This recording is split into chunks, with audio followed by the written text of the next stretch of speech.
Aku adalah istri yang ditinggal suami saat umrah, bukan karena maut, tapi karena perselingkuhan yang terjadi di Tanah Suci. Ini kisah nyata tentang rumah tangga yang kelihatannya sempurna, tapi hancur karena dosa yang tersembunyi. Bagaimana rasanya mengandung anak dari pria yang mengkhianati di tempat paling sakral? Baca sampai habis, karena mungkin ini juga bisa terjadi padamu. Anissa dan Hendra telah menikah lebih dari 10 tahun lamanya. Dalam rentang waktu yang tidak sebentar itu, keduanya menjalin kehidupan rumah tangga yang tampak begitu harmonis dan penuh kasih. Dari luar, pasangan ini terlihat seperti potret ideal sebuah keluarga kecil yang bahagia, selalu saling mendukung, tersenyum dalam kebersamaan, dan menunjukkan rasa cinta tanpa perlu banyak kata. Meski usia pernikahan mereka telah melampaui 1 dekade, tidak sedikit orang yang menyangka bahwa mereka adalah pasangan baru. Hal itu tak lain karena kehangatan yang selalu mereka tampilkan setiap kali bersama. Anissa masih kerap menggenggam tangan Hendra saat berjalan di tempat umum, dan Hendra pun masih rutin mengecup kening Anissa setiap pagi sebelum berangkat kerja. Seakan waktu tidak pernah mengikis rasa cinta yang tumbuh di antara keduanya, justru memperkuatnya. Tidak pernah terdengar kabar miring tentang rumah tangga mereka. Tidak ada cerita pertengkaran besar, tidak ada drama yang mencuat ke permukaan. Bukan berarti perjalanan mereka selalu mulus tanpa tantangan, tetapi Anissa dan Hendra tampaknya telah menemukan cara yang tepat untuk menghadapi setiap persoalan, dengan kepala dingin, hati yang terbuka, dan komunikasi yang jujur. Banyak yang menjadikan mereka panutan, terutama di lingkungan perumahan tempat mereka tinggal. Para tetangga menyebut rumah mereka sebagai rumah hangat, karena setiap orang yang datang selalu disambut dengan senyum dan keramahan. Bahkan anak-anak kecil di sekitar mereka kerap bermain di halaman rumah, seolah tahu bahwa di sana mereka akan selalu merasa aman. Di balik semua itu, tentu ada cerita perjuangan, cerita kompromi, dan cerita-cerita kecil yang menyatukan mereka hari demi hari. Tapi satu hal yang pasti, cinta Anissa dan Hendra bukan hanya tentang romansa, melainkan tentang komitmen, pengertian, dan saling menjaga. Dan seperti itulah kisah mereka dimulai. 10 tahun mungkin terdengar lama, namun bagi Anissa dan Hendra, itu hanyalah awal dari perjalanan panjang yang masih akan terus mereka lalui bersama. Hari-hari berlalu seperti biasanya. Pagi datang dengan aroma kopi buatan Anissa yang selalu disuguhkan dengan penuh kasih, dan malam ditutup dengan obrolan ringan di teras rumah sambil mendengar gemerisik angin menyentuh dedaunan. Namun, perlahan tapi pasti, Anissa mulai menyadari ada sesuatu yang berbeda pada diri Hendra. Bukan sesuatu yang mencolok, tapi cukup terasa bagi seseorang yang telah menghabiskan lebih dari 1 dekade hidup bersama. Hendra mulai jarang duduk bersamanya di malam hari. Obrolan-obrolan ringan mereka semakin singkat, kadang hanya sebatas basa-basi. Jika dulu Hendra pulang kerja tepat waktu dan langsung mencari Anissa untuk sekadar memeluk atau menanyakan kabarnya, kini pria itu lebih sering datang terlambat, terkadang membawa raut wajah yang lelah namun tenang, seperti sedang menyembunyikan sesuatu di balik ketenangan itu. Awalnya Anissa tidak terlalu memikirkan hal itu. Ia tahu, kesibukan kantor bisa datang silih berganti. Apalagi Hendra memang dikenal sebagai pribadi yang bertanggung jawab. Tapi ketika kebiasaan baru itu terus berulang selama berminggu-minggu, bahkan hampir 2 bulan, tanpa kejelasan, Anissa mulai merasa ada jarak yang tak kasat mata mulai tumbuh di antara mereka. Malam itu, setelah makan malam yang terasa lebih hening dari biasanya, Anissa memberanikan diri bertanya. "Mas," ucapnya pelan, "belakangan ini Mas sering pulang malam. Ada sesuatu yang terjadi? Mas baik-baik saja, kan?" Hendra menoleh padanya. Sejenak hanya diam, lalu menarik napas panjang sebelum menjawab. "Aku ikut kajian, Nis. Setiap malam Senin, Rabu, dan Sabtu. Di masjid dekat kantor. Awalnya cuma diajak teman, tapi lama-lama aku merasa nyaman. Banyak hal yang bikin aku berpikir ulang tentang hidup, tentang tujuan kita, tentang akhirat." Wajah Anissa perlahan mencair dari ekspresi khawatir menjadi senyum kecil yang tulus. Ia tidak menyangka, di balik keasingan yang ia rasakan belakangan ini, ternyata Hendra sedang menapaki jalan spiritual yang lebih dalam. Sebagai istri, Anissa merasa bangga dan bersyukur. Tidak semua suami punya keinginan kuat untuk memperbaiki diri dalam urusan keimanan. "Itu kabar baik, Mas," katanya, lembut. "Aku senang. Tapi lain kali, tolong kabari aku, ya? Aku sempat khawatir." Hendra tersenyum, sedikit menunduk dengan rasa bersalah. Maaf ya, Nis. Aku nggak bermaksud bikin kamu khawatir. Aku cuma belum tahu cara menjelaskannya. Takut kamu salah paham. Sejak malam itu, suasana di rumah mulai membaik. Anissa merasa lebih tenang, meski ia tetap merindukan keintiman kecil yang dulu selalu hadir setiap hari. Hendra masih sering pulang malam, tapi kini Anissa tahu kemana suaminya pergi, dan untuk apa. Ia bahkan mulai tertarik dengan dunia baru yang tengah ditekuni Hendra. Pada suatu akhir pekan, Hendra mengajak Anissa untuk ikut menghadiri salah satu kajian. Topiknya tentang menjaga hati dalam rumah tangga. Anissa merasa tersentuh. Suasana kajian yang damai, para peserta yang sopan dan saling menyemangati, serta materi yang dibawakan dengan hangat dan membumi, membuat Anissa merasa betah. Ia mulai memahami bahwa keimanan bukan sekadar ibadah ritual, tapi juga soal menata hati, memperbaiki akhlak, dan mencintai pasangan karena Allah.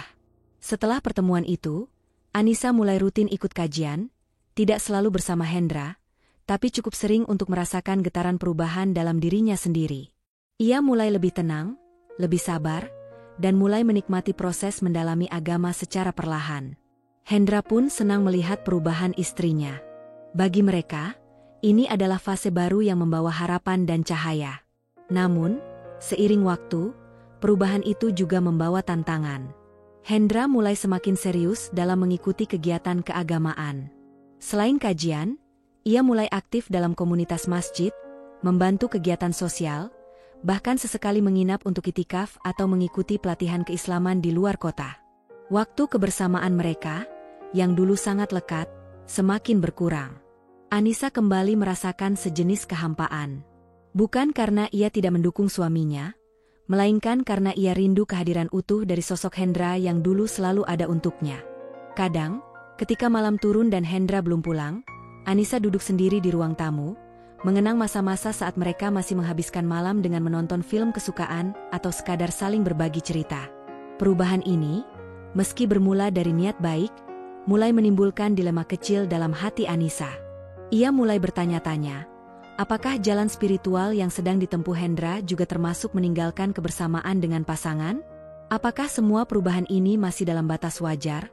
Ataukah ada hal lain yang tersembunyi di baliknya? Tapi Anissa mencoba menepis pikiran negatif itu. Ia yakin Hendra masih mencintainya. Ia yakin ini hanya soal penyesuaian waktu dan kesibukan. Lagi pula, tidak semua pasangan bisa terus berjalan beriringan dalam ritme yang sama. Terkadang, seseorang harus melangkah lebih cepat, dan yang lain harus sabar mengejar dari belakang. Malam itu, sebelum tidur, Anissa menatap langit-langit kamar. Ia menarik napas panjang dan berbisik dalam hati.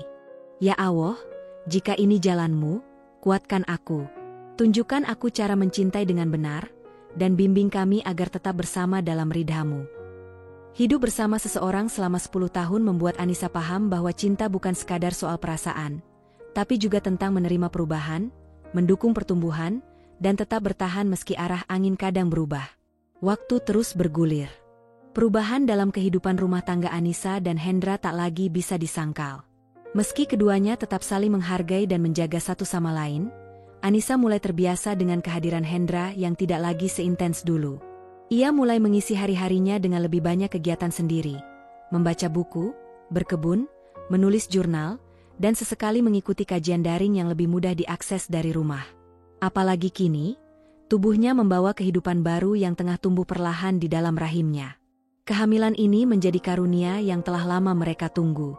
Setelah bertahun-tahun menikah, akhirnya Anissa diberi kepercayaan untuk menjadi seorang ibu. Meski sempat merasa cemas karena kehamilan datang di tengah banyaknya perubahan dalam relasi mereka, namun ia tetap mensyukuri semuanya.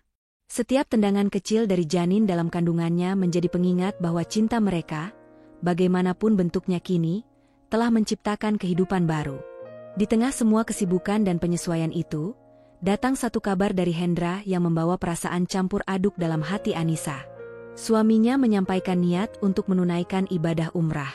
Sebuah keinginan yang sejak lama Hendra pendam, dan kini terwujud karena ajakan dari teman komunitas kajiannya.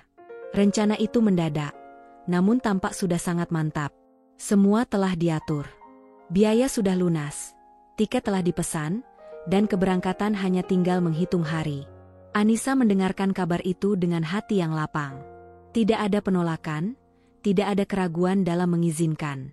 Ia tahu, kesempatan spiritual seperti ini tidak datang 2 kali.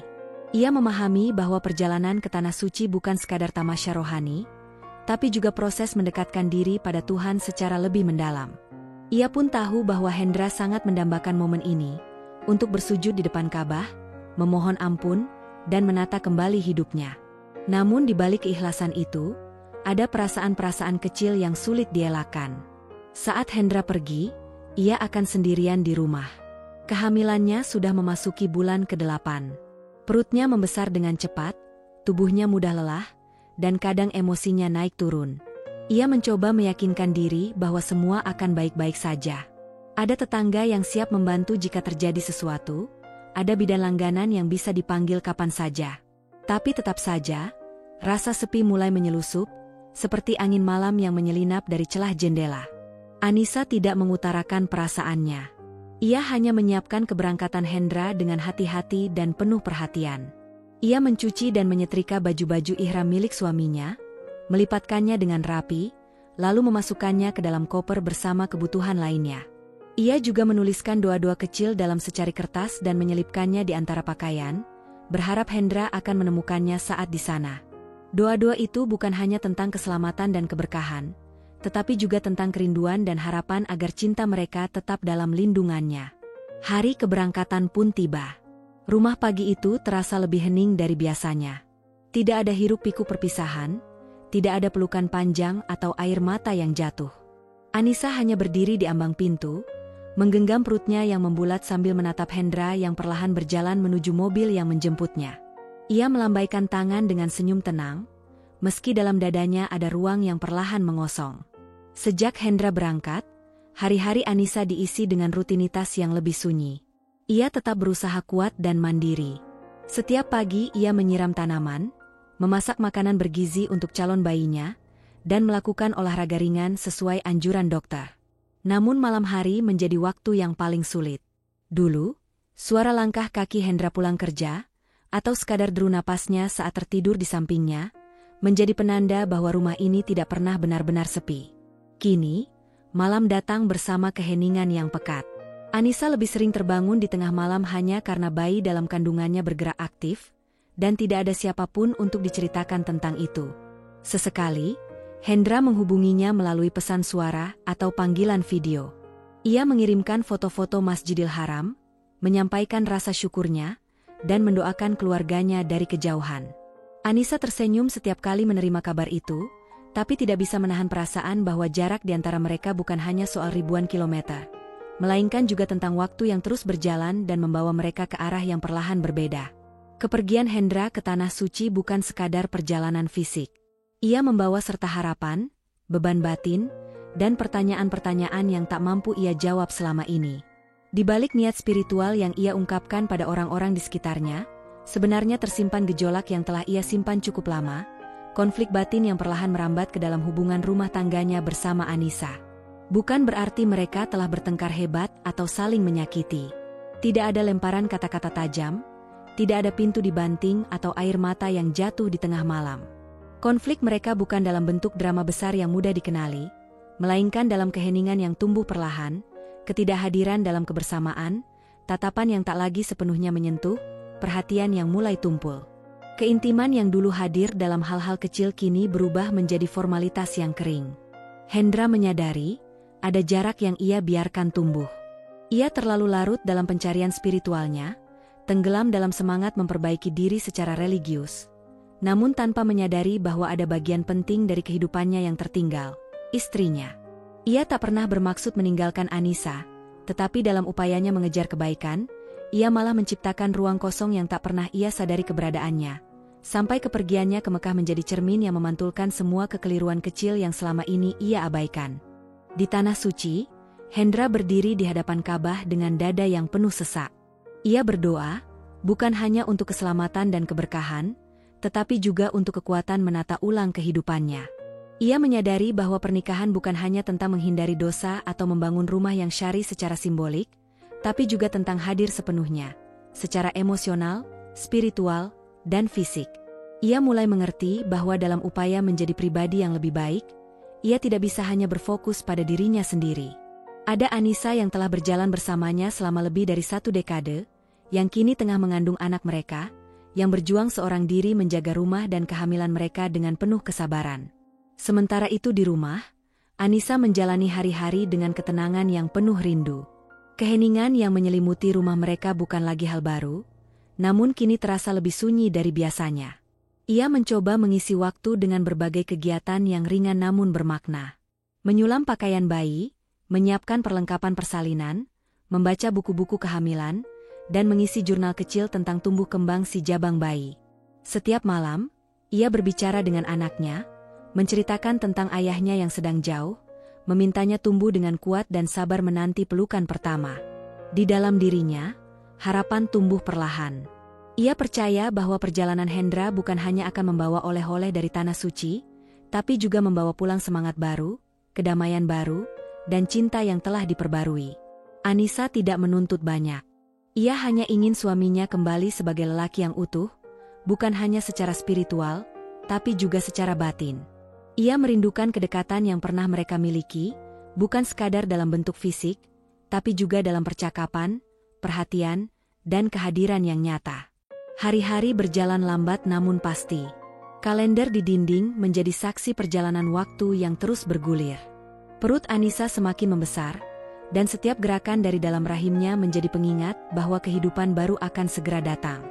Ia menanti bukan hanya kelahiran seorang anak, tapi juga kelahiran kembali rumah tangganya, dengan harapan yang lebih utuh, komitmen yang diperkuat oleh perenungan dan perbaikan diri. Hendra, di sisi lain, menjalani setiap harinya di Tanah Suci dengan penuh keheningan dan refleksi. Ia mengikuti setiap ibadah dengan khusyuk, tidak tergesa-gesa, dan tidak melulu mengharapkan pengalaman spiritual yang spektakuler. Baginya, setiap sujud, setiap doa, setiap langkah di antara Bukit Safa dan Marwah adalah bentuk pertanggungjawaban, sekaligus penebusan atas kelalaiannya. Ia mulai menata hatinya, tidak hanya untuk lebih dekat kepada Tuhan, tapi juga untuk kembali merangkul perannya sebagai suami dan calon ayah. Perjalanan umrah itu menjadi titik balik. Tidak ada peristiwa besar atau mimpi luar biasa yang mengubah segalanya. Namun kesadaran Hendra tumbuh pelan namun kuat, bahwa spiritualitas sejati adalah tentang keseimbangan. Bahwa tanggung jawab kepada Tuhan tidak boleh membuatnya abai terhadap amanah lain yang juga sakral, keluarganya. Ketika pesawat yang membawa Hendra kembali ke tanah air mulai mendekati bandara, ia tidak hanya membawa tas dan oleh-oleh, tapi juga membawa niat yang telah diperkuat. Ia tidak sabar untuk kembali pulang. Bukan sekadar kembali ke rumah, tetapi pulang sebagai pria yang telah memahami bahwa cinta butuh disirami, bahwa kehadiran tidak bisa diganti dengan dalih niat baik, dan bahwa seorang istri yang setia menanti dalam sepi adalah anugerah yang tidak boleh disia-siakan. Sementara itu, Anissa memandangi kalender dengan hati berdebar. Hari ini, suaminya akan kembali. Ada rindu yang menggelegak, ada harap yang menggantung, dan ada kecemasan kecil tentang apa yang akan berubah. Tapi lebih dari segalanya, ia siap menyambut Hendra dengan hati terbuka. Karena dalam diamnya, ia juga belajar bahwa mencintai tidak selalu harus keras kepala. Kadang, mencintai adalah tentang menunggu dalam doa dan menyambut dengan ikhlas. Bab ini belum ditutup. Mereka akan bertemu kembali, dan kehidupan mereka akan berlanjut. Tidak dalam bentuk yang sama seperti dulu, tapi mudah-mudahan dalam bentuk yang lebih kuat, lebih bijak, dan lebih dewasa. Karena cinta yang dewasa bukanlah cinta yang selalu mulus, tapi cinta yang sanggup bertahan dan bertumbuh, bahkan saat diterpa badai diam dan ujian sunyi. Hari-hari pertama setelah keberangkatan Hendra masih terasa biasa bagi Anissa. Meski rindu menyelinap tiap kali malam datang, ia masih bisa menahannya dengan berpikir positif. Beberapa kali Hendra mengirim foto-foto singkat, pemandangan Masjidil Haram yang memukau, senyum lelah setelah tawaf, dan suara pelan dari rekaman doa di depan Ka'bah. Meski hanya sejenak, kabar itu seperti embun bagi hati Anissa yang perlahan kering. Namun semua itu berhenti mendadak. Sudah 2 hari berlalu tanpa satupun pesan dari Hendra. Tidak ada foto, tidak ada suara. Panggilan Anissa hanya masuk ke nada sambung, lalu berujung pada pesan otomatis, nomor yang Anda tuju sedang tidak dapat dihubungi. Awalnya, Anissa mencoba menenangkan diri.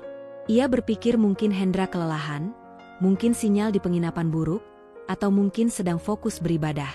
Namun semakin waktu berlalu, perasaan cemas mulai mengikis logikanya. Kenapa tidak ada kabar? Ya, gumam Anissa sambil memegang ponselnya erat. Ia memeriksa ulang semua platform, WhatsApp, Telegram, bahkan email, namun tak ada balasan. Pukul 2 dini hari, Anissa masih terjaga. Matanya menatap ponsel yang diletakkan di samping bantal. Ia tidak bisa tidur. Kepalanya dipenuhi kemungkinan-kemungkinan buruk. Ya Allah, semoga dia baik-baik saja di sana. Lindungi suamiku, lirihnya dalam doa. Paginya, Anissa mencoba menghubungi nomor teman kajian Hendra, yang sempat beberapa kali disebut namanya. Nomor itu tidak tersimpan di ponselnya, tapi ia pernah melihatnya di grup keluarga Hendra. Setelah mencari beberapa saat, ia akhirnya memberanikan diri menghubungi. Assalamualaikum, Mas Raffi. Maaf mengganggu, ini Anissa, istri Mas Hendra. Maaf, apakah Mas tahu kabar Hendra di sana? Butuh 2 jam sebelum Raffi membalas dengan pesan pendek. Waalaikumsalam Mbak Anissa, maaf saya gak ikut umrah kali ini. Setahu saya, Hendra berangkat bareng rombongan sendiri. Coba kontak travelnya, Mbak. Detik itu juga, Anissa merasa jantungnya mencelos. Ia baru sadar, ia bahkan tidak tahu detail nama biro perjalanan yang Hendra gunakan. Semua diurus sendiri oleh Hendra. Ia percaya penuh waktu itu, terlalu percaya bahkan. Kenapa aku nggak tanya lebih detail kemarin? Anissa memejamkan mata, menahan air mata yang mulai naik ke pelupuk. Kehamilan yang sudah berat, ditambah kecemasan ini, mulai menggerogoti tenaganya. Ia mencoba menenangkan diri dan mengalihkan perhatian. Ia mengambil wudhu, lalu sholat 2 rakaat. Setelah itu, ia duduk di sajadah lebih lama dari biasanya, hanya untuk bicara dengan Tuhan. Ya Allah, kalau ini ujian, tolong beri aku kekuatan. Aku tidak ingin berpikir yang buruk, tapi aku mohon beri aku kabar dari Hendra. Hari itu terasa panjang. Setiap suara notifikasi di ponsel membuat jantungnya melonjak. Namun semuanya hanya pesan biasa, promo belanja, pesan grup keluarga, dan ucapan, semoga sehat, dari kerabat yang tak tahu apa yang sedang terjadi. Menjelang sore, ia mencoba menelepon nomor Hendra lagi. Untuk kesekian kalinya, panggilan itu langsung mati. Anissa akhirnya duduk di ruang tengah, menggenggam ponsel sambil berbicara sendiri. Mas, di mana kamu? Aku cuma butuh tahu kamu baik-baik saja. Kita sedang menunggu anak kita, Mas. Aku tidak sanggup sendiri terus begini. Air matanya mengalir.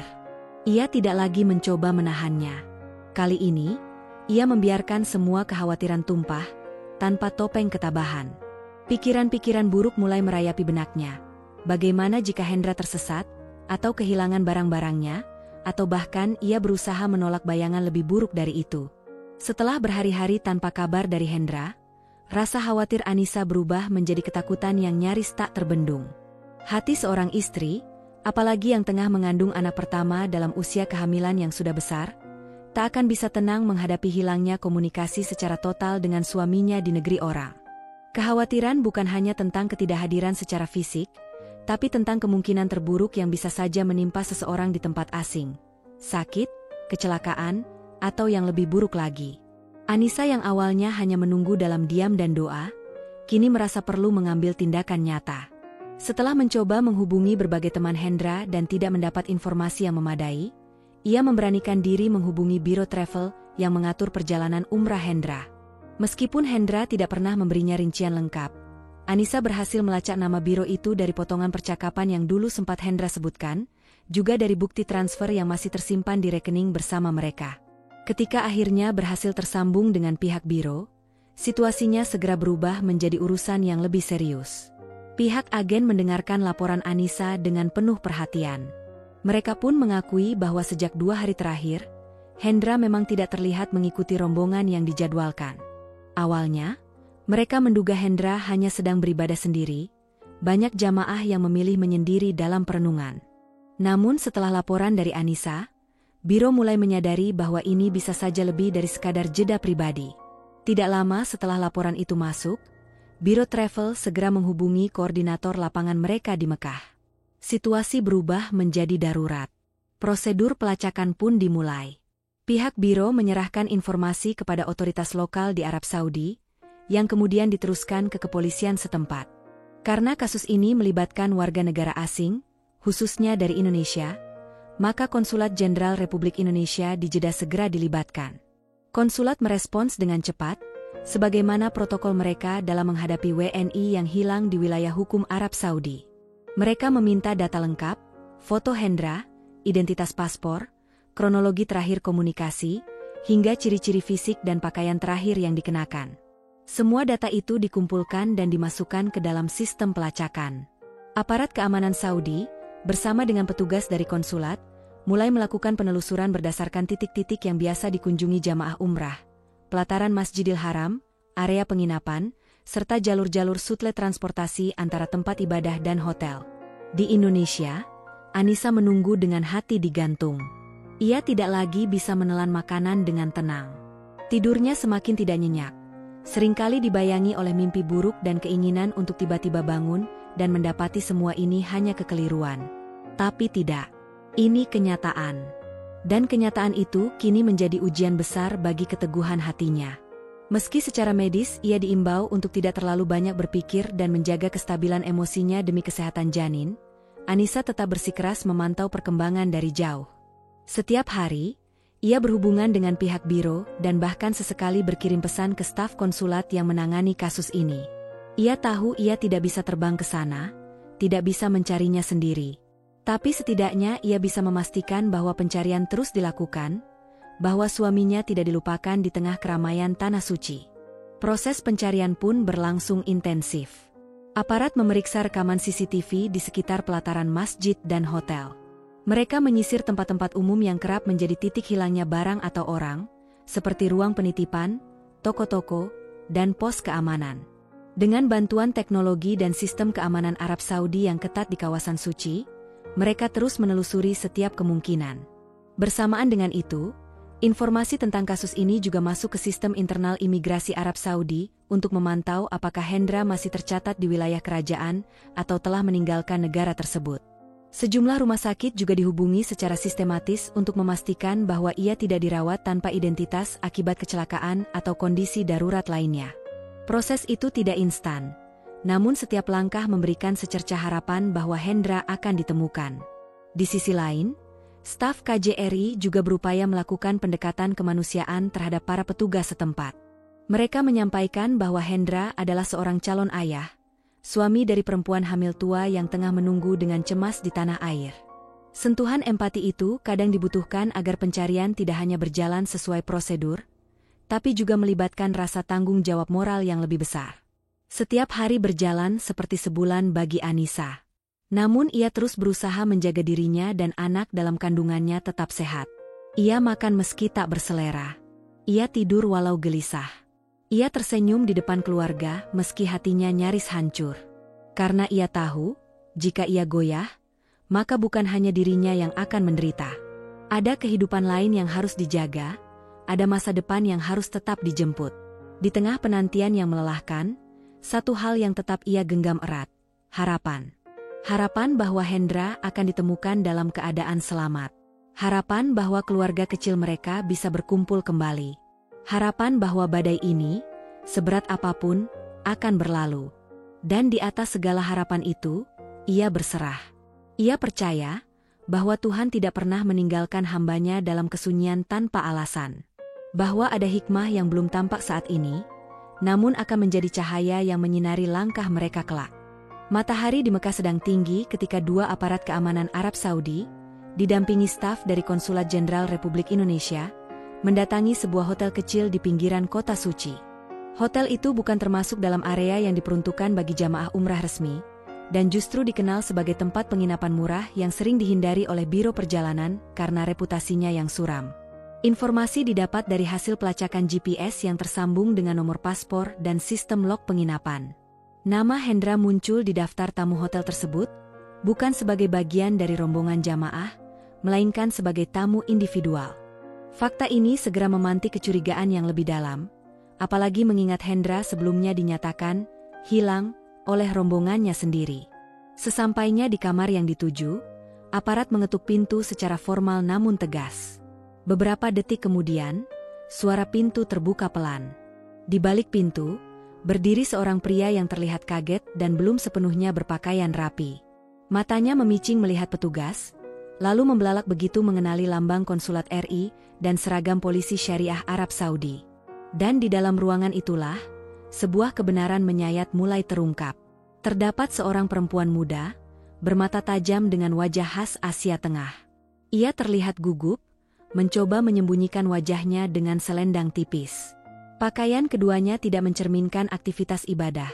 Tidak ada gamis, tidak ada perlengkapan tawaf, tidak ada suasana spiritual. Yang ada justru kamar dengan suasana acak-acakan, bekas makanan cepat saji, dan 2 koper yang bercampur di sudut ruangan. Pemeriksaan berlangsung cepat namun sangat tegas. Petugas menanyakan identitas perempuan tersebut, yang ternyata bukan warga Indonesia. Ia berasal dari Kazakhstan, dan masuk ke Arab Saudi dengan visa turis. Tidak ada ikatan pernikahan antara mereka, tidak ada izin muhrim. Lebih parahnya, si perempuan bahkan tidak beragama Islam. Peraturan di Arab Saudi sangat ketat terkait interaksi antara pria dan wanita non-mahram, terutama di wilayah suci Mekah. Maka begitu ditemukan bersama di satu kamar hotel, tanpa status sah pernikahan, mereka langsung diamankan. Tidak peduli apa alasan dibaliknya. Hendra dan perempuan itu dinyatakan telah melanggar hukum syariah setempat. Di kantor polisi, Hendra terlihat duduk dengan wajah tertunduk. Tangannya diborgol longgar, tapi rasa malu yang mencekam jauh lebih berat dari besi yang melingkari pergelangannya. Ia tidak berani menatap siapapun, apalagi staf dari konsulat yang sedari tadi memandangi dirinya dengan sorot kecewa yang dalam. Sementara perempuan itu terus menjelaskan dalam bahasa Inggris patah-patah, mengklaim bahwa mereka hanya berteman, dan bahwa Hendra menyewa 2 kamar tapi karena rusak mereka akhirnya berbagi ruang. Alasan yang terlalu lemah untuk menjelaskan kondisi mereka saat ditemukan. Kabar penangkapan Hendra segera sampai ke telinga Biro Travel dan Konsulat RI. Dalam waktu singkat, laporan resmi dikirim ke Indonesia untuk segera menghubungi pihak keluarga, dalam hal ini Anissa. Di rumah yang selama ini penuh doa dan harapan, kabar itu jatuh seperti palu goda menghantam batok kepala. Anissa mendengar kabar itu dari staf Biro Travel. Awalnya ia tidak percaya. Mulutnya ternganga, matanya memandang kosong ke depan. Kata-kata, tertangkap di hotel dengan wanita bukan mahram, seolah tak bisa diterima oleh logika yang sudah rapuh oleh penantian panjang. Apa? Bukan mahram? Di hotel? Tanyanya lirih, hampir seperti mengigau. Staf biro hanya mampu menyampaikan dengan hati-hati, namun jelas. Maaf, Bu Anissa, dari laporan yang kami terima, Pak Hendra sedang ditahan oleh aparat setempat. Diduga kuat melanggar peraturan syariah.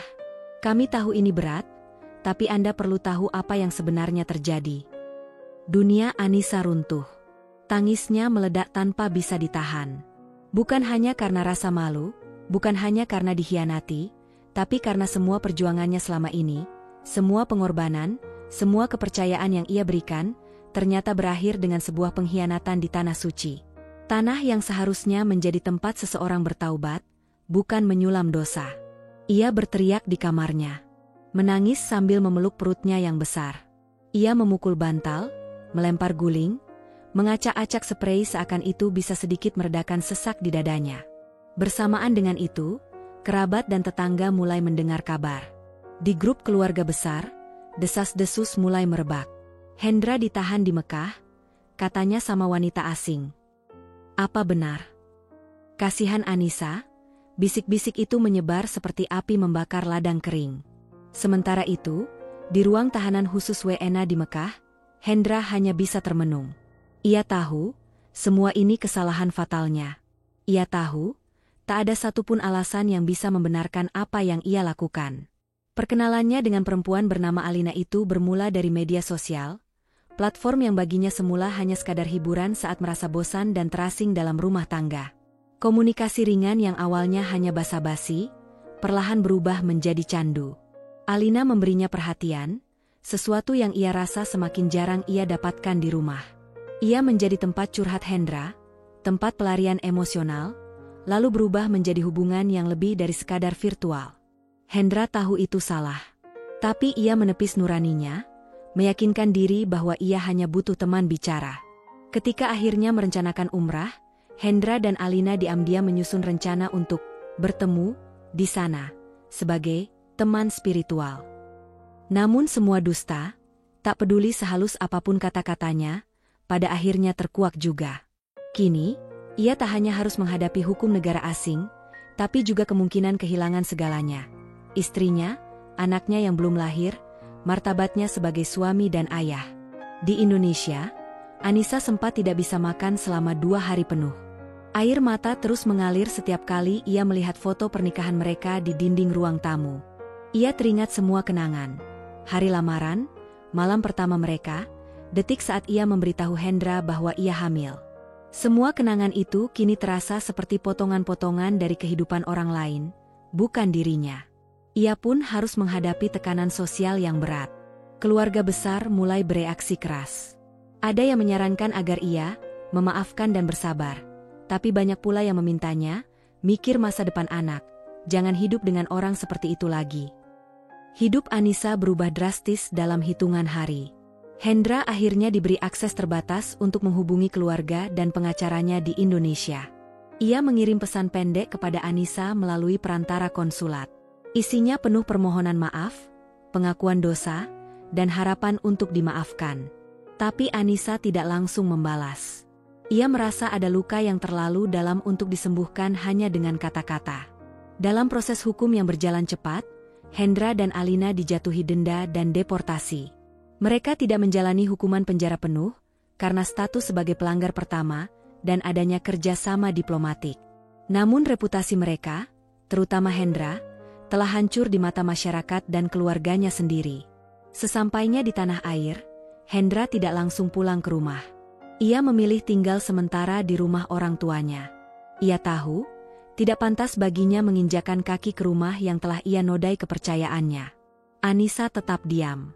Ia memilih fokus pada kehamilannya, pada anak yang menjadi satu-satunya cahaya dalam kegelapan yang kini menyelimuti hidupnya. Bab ini menjadi titik klimaks dari krisis rumah tangga mereka. Suatu pengkhianatan yang dilakukan di tempat paling suci, bukan hanya menjadi aib pribadi, tapi juga tragedi spiritual. Hendra telah jatuh, bukan hanya sebagai suami, tapi sebagai manusia yang telah lupa arah di tengah pencarian makna. Anissa, di sisi lain, menjadi potret kekuatan yang tak terlihat. Meski hancur, ia tetap berdiri. Meski malu, ia tetap menjaga martabat. Meski dikhianati, ia tetap memeluk harapan, bukan pada lelaki, tapi pada Tuhannya. Dan kisah ini belum benar-benar berakhir. Di depan mereka, masih terbentang jalan panjang. Akankah ada maaf, atau justru perpisahan yang tak terelakkan? Kabar itu datang seperti badai yang menggulung Anissa dari segala arah. Setelah berhari-hari hidup dalam ketidakpastian, tubuhnya lemah oleh kelelahan mental dan fisik. Anissa sedang duduk termenung di kursi dekat jendela rumahnya, ketika panggilan dari Konsulat Jenderal Republik Indonesia kembali masuk. Suara di seberang terdengar resmi namun berhati-hati, seperti seseorang yang tengah membawa kabar buruk yang terlalu berat untuk diucapkan. Setiap kata dari petugas itu adalah pecahan kaca yang menembus telinga dan menancap di dada. Hendra ditemukan, tidak sendirian, di hotel kecil, bersama seorang perempuan asing, bukan mahram, telah melanggar hukum syariah, ditahan oleh polisi Arab Saudi, akan dideportasi dalam waktu dekat. Tubuh Anissa mendadak dingin. Jantungnya berdegup kencang, namun denyut itu justru terasa seperti pertanda kehancuran, bukan kehidupan. Dunia yang selama ini ia rawat dengan cinta, kesabaran, dan kepercayaan, runtuh dalam hitungan detik. Ia tidak sanggup bicara. Lidahnya keluh. Matanya menatap kosong keluar jendela, namun yang ia lihat hanyalah kilas balik kenangan, momen-momen manis yang kini terasa seperti pengkhianatan yang dikemas dalam kebohongan. Ketika telepon ditutup, Anissa jatuh terduduk di lantai. Isaknya pecah, tak lagi tertahan. Ia menangis sejadi-jadinya, bukan hanya karena rasa sakit, tapi karena rasa malu yang menyengat hingga ke tulang. Rasa dikhianati yang tak terucapkan oleh kata. Rasa kehilangan yang bukan karena kematian, tetapi karena hancurnya harga diri. Hari-hari berikutnya adalah cobaan demi cobaan. Kabar penangkapan Hendra cepat menyebar ke media sosial, dan bahkan media berita daring. Seorang jamaah umrah Indonesia ditahan di Mekah karena kedapatan bersama wanita asing bukan mahram. Beberapa artikel menyamarkan nama, tapi terlalu banyak yang bisa menebak siapa orangnya. Foto Hendra saat masih bersama rombongan umrah beredar, dengan tulisan besar-besar, "Jamaah Umrah Indonesia melanggar hukum syariah di Mekah." Telepon rumah berdering nyaris tanpa henti. Tetangga mulai bisik-bisik. Grup WhatsApp keluarga heboh. Ada yang menyayangkan, ada yang mengutuk, dan tidak sedikit yang menyalahkan Anissa. Kenapa dibiarkan umrah sendiri? Harusnya istrinya ikut. Ya kalau istri sibuk sendiri, suami bisa saja melenceng. Kalimat-kalimat itu menusuk lebih dalam daripada kabar penangkapan itu sendiri. Seolah yang disalahkan adalah korban. Seolah kesetiaan dan pengorbanan Anissa selama ini tidak ada artinya. Keluarga besar Hendra pun terbelah. Orang tua Hendra merasa malu luar biasa. Mereka mendatangi rumah Anissa dengan wajah kusut, meminta maaf sambil menangis. Tapi Anissa hanya bisa menunduk. Tidak ada lagi air mata. Yang tersisa hanya kehampaan. Teman-teman terdekat mencoba menguatkan, tapi Anissa merasa sendirian. Malam-malamnya kini dipenuhi bayangan tentang kamar hotel itu. Tentang perempuan asing yang tidak ia kenal, yang telah menjadi alasan suaminya menodai sumpah pernikahan. Tentang suaminya sendiri yang ia percayai sebagai pria religius, yang dulu ia banggakan karena katanya ingin memperdalam keimanan, tetapi justru menyalahgunakan kepercayaan itu sebagai kedok untuk berselingkuh. Di dalam dirinya, dua hal bertarung hebat. Luka sebagai seorang istri dan naluri sebagai seorang ibu. Ia tahu bahwa dirinya harus kuat demi bayi dalam kandungannya. Tapi bagaimana bisa ia kuat jika setiap tarikan napas disesaki oleh rasa malu? Ia bahkan tidak berani keluar rumah. Ke warung saja ia enggan. Ia takut akan lirikan orang-orang, senyum simpul penuh sindiran, atau sapaan palsu yang ditutup oleh gosip saat punggungnya berbalik. Ketika suatu malam, berita tentang kasus Hendra muncul di TV nasional sebagai bagian dari laporan masalah WNI di luar negeri. Anissa merasa dirinya ditelanjangi di depan seluruh negeri. Meskipun nama lengkap tidak disebutkan, wajah Hendra sudah terlalu dikenal oleh lingkungan sekitar, teman kerja, dan keluarga besar. Nama mereka bukan lagi sekadar nama. Kini menjadi bahan gunjingan, menjadi aib. Beberapa media bahkan mulai mencari tahu latar belakang keluarga Hendra. Ada yang menelepon rumah dengan dalih, konfirmasi fakta. Ada pula yang menulis artikel penuh spekulasi, menyisipkan kalimat seperti, diduga, masalah rumah tangga sudah terjadi sebelum keberangkatan umrah. Sebuah insinuasi keji yang menghancurkan reputasi Anissa lebih jauh. Dalam kekacauan itu, tekanan dari berbagai arah membuat tubuh Anissa mulai melemah. Kandungannya yang sudah masuk bulan ke-8 butuh ketenangan, tapi pikirannya terus bergemuruh. Ia mencoba berzikir, membaca Al-Quran, bahkan konsultasi dengan ustazah kepercayaannya. Tapi semua itu terasa seperti meneteskan air ke padang pasir. Hari kepulangan Hendra pun tiba. Ia dideportasi bersama perempuan itu, tapi dalam pesawat yang berbeda. Setibanya di Indonesia, Hendra langsung diarahkan ke kantor imigrasi untuk proses pemeriksaan. Tidak ada penyambutan. Tidak ada pelukan keluarga. Yang menyambutnya hanya tatapan dingin dari petugas dan keheningan yang menggigit. Ia mencoba menghubungi Anissa beberapa kali. Tidak diangkat. Tidak dibalas. Tidak ada sepatah pun kata. Anissa memilih diam. Diam yang lebih nyaring dari teriakan, lebih tegas dari marah. Kehidupan rumah tangga mereka kini menggantung di ujung benang rapuh. Anissa belum membuat keputusan. Ia belum menentukan apakah ia akan bercerai, atau memberi kesempatan. Tapi satu hal yang pasti, dirinya tidak lagi sama. Kepercayaan yang dulu dibangun selama lebih dari 1 dekade telah runtuh. Dan untuk membangunnya kembali, diperlukan waktu, keberanian, dan keajaiban yang besar. Di dalam kandungannya, bayi itu terus tumbuh. Mungkin ia belum tahu apa yang sedang terjadi di dunia luar. Tapi denyut jantungnya adalah pengingat bahwa kehidupan harus terus berjalan. Bahwa luka tidak harus mengakhiri segalanya. Meski untuk sembuh, Anissa tahu, ia harus berdiri sendirian terlebih dahulu.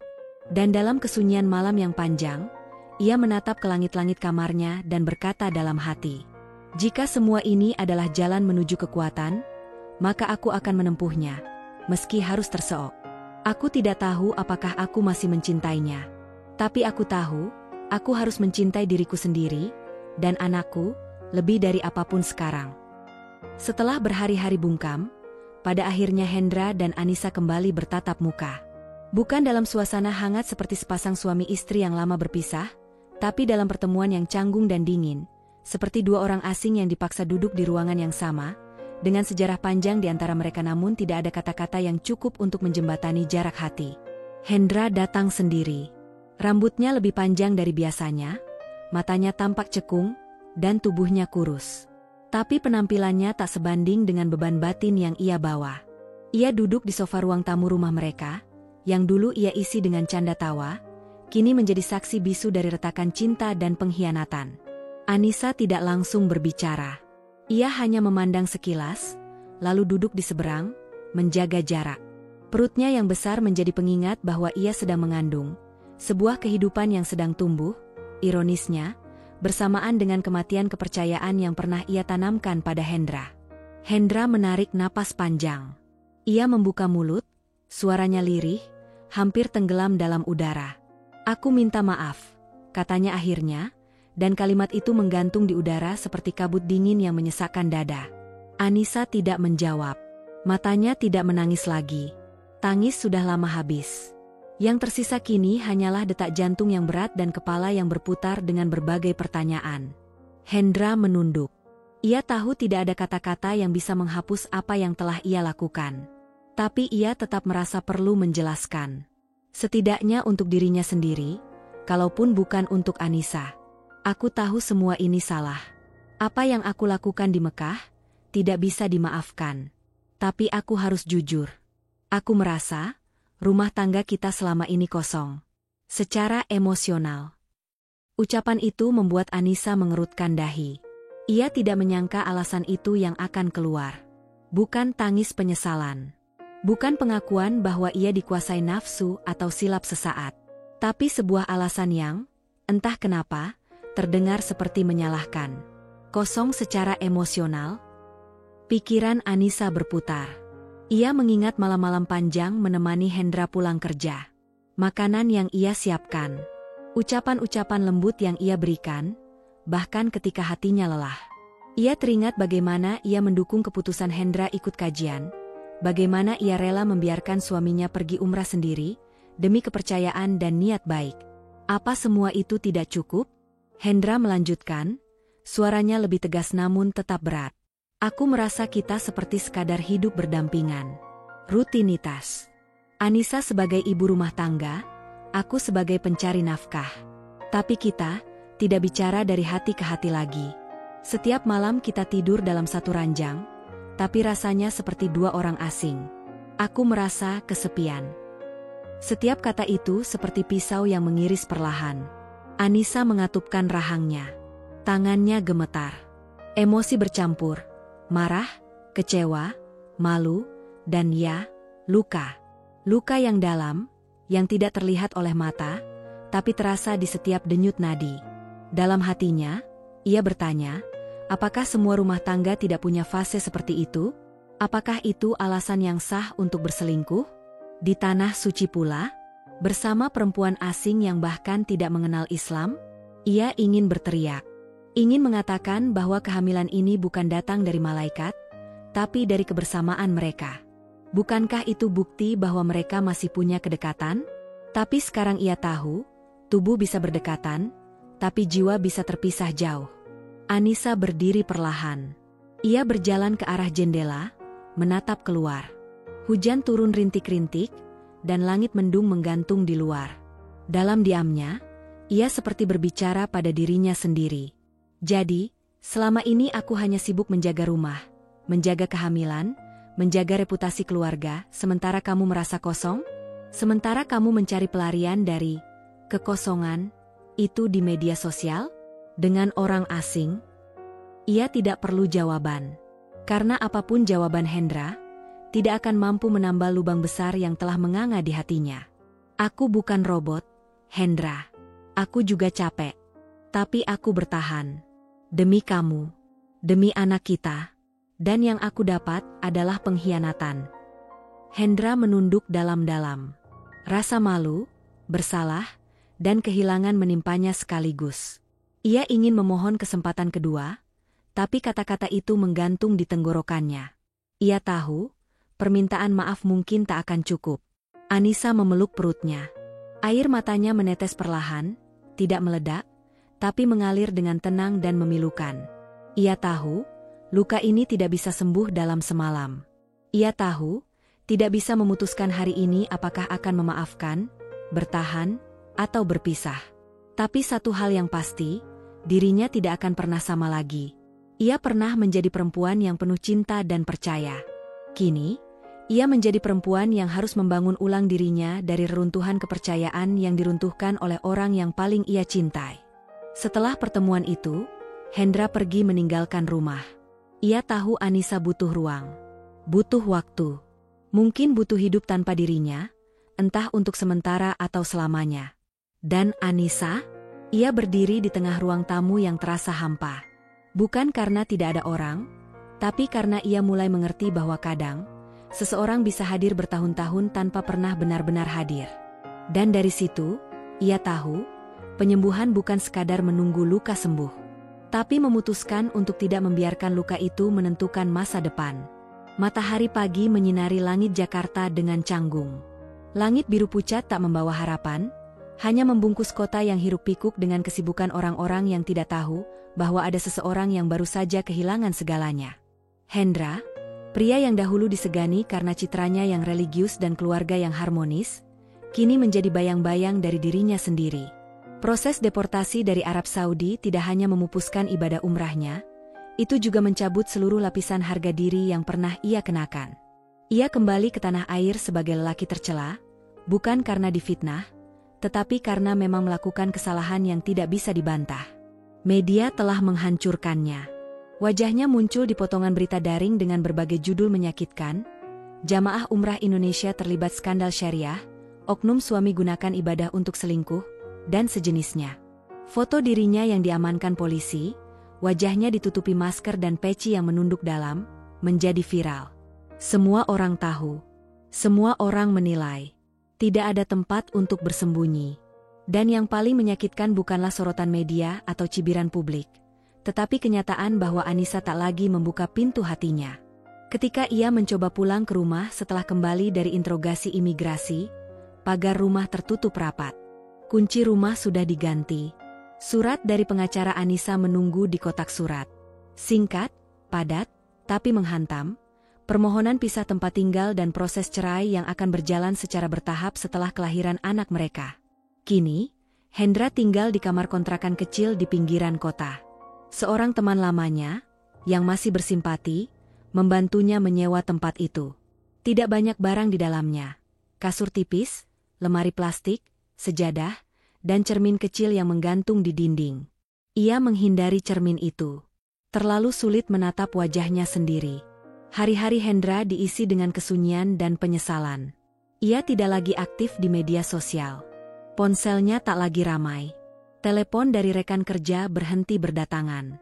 Pekerjaan di perusahaan tempat ia menjadi manajer keuangan ditangguhkan karena reputasinya sudah rusak.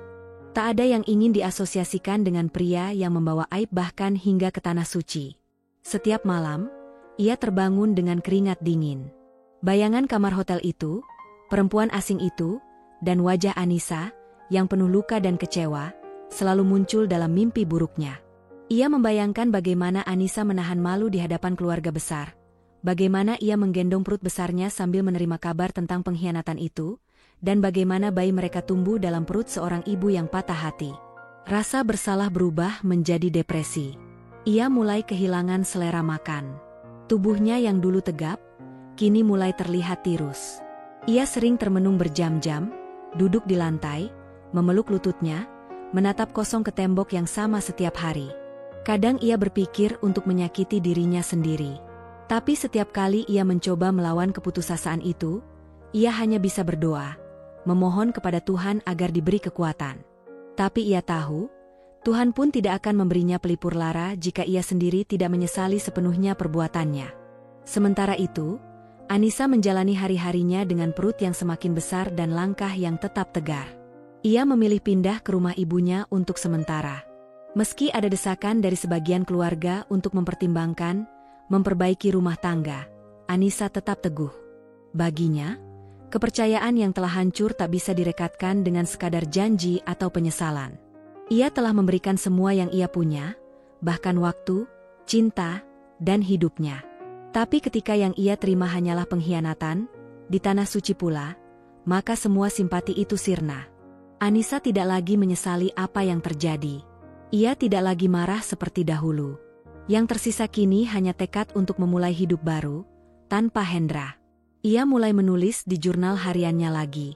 Tulisan-tulisannya tidak selalu berbunga-bunga, tapi ia menulis dengan jujur. Tentang luka, tentang pengkhianatan, tentang harapan baru yang kini ia tanam di dalam rahimnya. Ia tahu, suatu hari nanti, anaknya akan tumbuh dan bertanya tentang ayahnya. Dan ia harus siap menjawab, bukan dengan kebencian, tapi dengan kejujuran. Ia tidak ingin membesarkan anak dalam rumah yang penuh kebohongan. Ia ingin anaknya tumbuh dalam cinta yang utuh, walau hanya dari satu orang tua. Waktu terus berjalan. Hari kelahiran semakin dekat, tapi tidak ada tanda bahwa Anissa akan mengizinkan Hendra kembali. Surat perceraian resmi sudah diajukan. Hendra bahkan tak datang ke persidangan pertama. Ia terlalu hancur, terlalu malu. Ia mengirim pengacara sebagai wakilnya. Dokumen gugatan menyebutkan, pelanggaran berat terhadap ikatan suci pernikahan, dilakukan dengan sadar dan berulang, serta merusak martabat istri dan anak yang belum lahir. Setiap kalimat dalam dokumen itu seperti palu yang menghantam dada Hendra. Tapi ia tak berhak membantah. Semua benar. Semua lahir dari kebodohan yang ia ciptakan sendiri. Akhirnya, sebuah realitas pahit datang menyapa dengan keheningan mutlak. Rumah tangga itu sudah tiada. Anissa tidak kembali. Rumah mereka dijual diam-diam oleh keluarga Anissa setelah proses hukum selesai. Uang hasil penjualan digunakan untuk biaya hidup dan tabungan masa depan anak. Anissa pindah ke kota lain, memulai hidup baru. Dan Hendra? Ia tinggal sendiri, dalam kesepian yang diciptakannya sendiri. Dalam luka yang ia goreskan sendiri. Ia menyadari bahwa dosa tidak selalu dibalas dengan bencana instan. Tapi kadang, dosa itu menuntun kita perlahan ke dalam kehancuran batin, kehampaan yang tak berujung. Sebuah tulisan di dinding kamarnya, yang ia tulis sendiri, menjadi pengingat tiap kali ia bangun pagi. Bukan iblis yang merusak hidupku, tapi aku sendiri, yang mengkhianati mereka yang paling mencintaiku. Di tempat paling suci. Ia tak tahu apakah suatu hari Tuhan akan mengampuninya. Tapi ia tahu, seorang perempuan yang hatinya pernah dihancurkan tidak akan mudah melupakan. Dan cinta yang dulu suci, telah berubah menjadi luka yang akan mengajarkan anak mereka untuk berhati-hati memilih teladan. Ada lelaki yang berjalan menuju tempat paling suci di muka bumi, dengan niat mulia di bibir, tapi dosa tersembunyi di hati. Ia tak tahu bahwa tanah suci bukan tempat untuk menipu takdir, melainkan cermin paling jujur yang memantulkan isi jiwa. Itulah Hendra. Ia datang ke Mekah dengan niat, memperbaiki diri, katanya. Tapi ternyata, yang ia bawa bukan kejujuran, melainkan niat ganda yang perlahan menggiringnya ke jurang kehinaan. Ia pulang ke tanah air bukan sebagai lelaki yang disucikan oleh perjalanan spiritual, tetapi sebagai bayang-bayang kelam dari pria yang dulu dikagumi. Pekerjaan hilang, nama baik runtuh, reputasi luluh. Dan lebih dari segalanya, ia kehilangan Anissa, perempuan yang dulu ia peluk setiap malam, yang kini hanya tinggal kenangan samar dalam kamar yang dingin dan kosong. Anissa tidak kembali. Ia telah memilih untuk membangun kehidupannya sendiri, tanpa bayangan masa lalu yang menghantui. Ia melahirkan anaknya dalam suasana damai, dikelilingi keluarga dan cinta yang bersih dari pengkhianatan. Sementara itu, Hendra menjalani hidupnya seperti narapidana tanpa jeruji. Ia bebas, tapi jiwanya terkunci dalam penyesalan yang tak selesai. Ia pernah memiliki segalanya, rumah tangga yang utuh, istri yang setia, calon anak yang dinanti-nantikan, dan penghargaan dari lingkungan yang memujanya sebagai sosok religius. Tapi kini ia menyadari satu hal. Semua itu tidak hilang karena musibah, tapi karena ulahnya sendiri. Ia menghancurkan surga kecilnya dengan tangan sendiri. Hari-hari Hendra dihabiskan dengan kesunyian. Ia tidak lagi menghadiri kajian. tidak lagi aktif dalam komunitas. Ia bahkan sulit mengangkat kepala jika bertemu orang-orang yang dulu mengenalnya. Setiap wajah seperti cermin, mengingatkannya pada aib yang tak bisa dihapus. Kadang, ia berjalan sendirian ke masjid kecil dekat kontrakannya.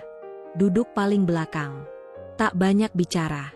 Doanya lirih dan gemetar, bukan karena takut pada Tuhan semata, tapi karena takut menghadapi dirinya sendiri.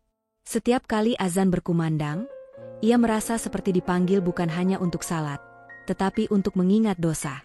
Dan setiap selesai sujud, ia hanya bisa menangis dalam diam. Karena ia tahu, tidak semua kesalahan bisa ditebus dengan air mata. Tidak semua dosa bisa dikembalikan menjadi semula. Waktu berlalu.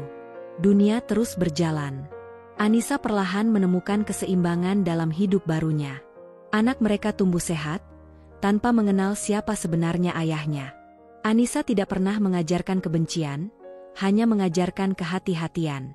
Dan Hendra, ia tetap hidup. Tapi jiwanya seperti tak ikut bertahan. Ia menjadi pelajaran bagi dirinya sendiri, dan bagi siapapun yang percaya bahwa kesalehan bisa dijadikan topeng. Ia membuktikan bahwa bukan badai yang menghancurkan rumah tangga, tapi celah kecil dalam integritas yang dibiarkan menganga terlalu lama.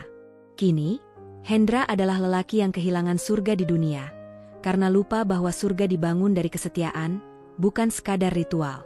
Dan selamanya, ia akan dikenang, bukan karena perjalanan umrahnya, tapi karena pengkhianatan yang ia lakukan di tempat yang paling suci.